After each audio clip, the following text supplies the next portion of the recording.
ఒక వృత్తం యొక్క వ్యాసార్థము 15 సెంటీమీటర్లు.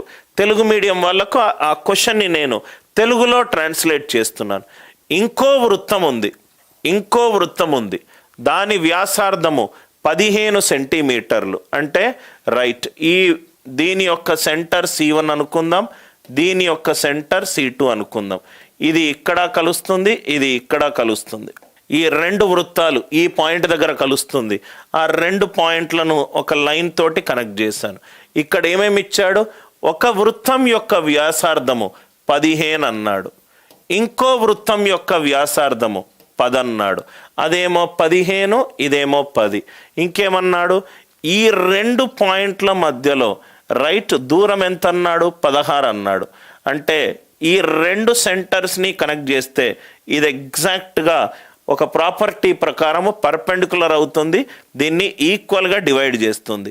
అంటే 16 డివైడెడ్ ఇంటూ 2 పార్ట్స్, పైన 8 మొత్తం 8. ఇది మొత్తం 16 కన్నా, ఇది మొత్తం 16. ఈ రెండు సెంటర్లను కలిపే లైన్ ఇది ఈక్వల్గా డివైడ్ చేస్తుంది, ఇది ఈక్వల్గా డివైడ్ చేస్తుంది. 8, 8, 16 డివైడెడ్ ఇంటూ 2 పార్ట్స్, 8, 8. ఇది 90 డిగ్రీస్ అయింది. ఇది 10, ఇది 8 అయింది అనుకోండి, ఇది 6 అవుతుంది. ఎందుకు అవుతుంది sir?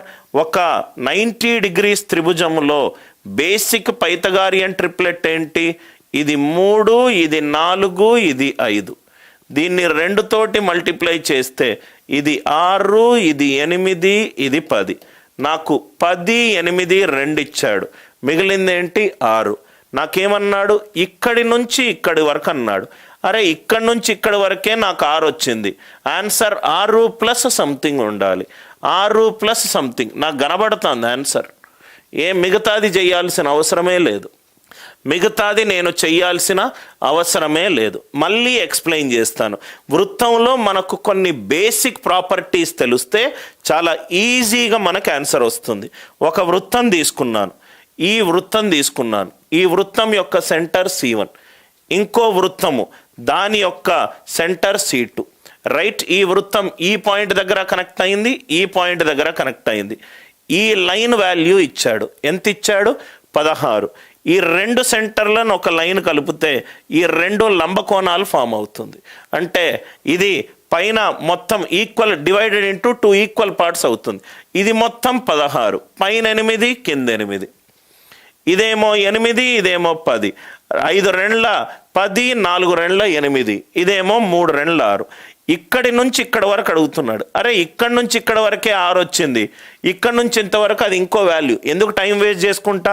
Answer 6 plus something, answer 6 plus something.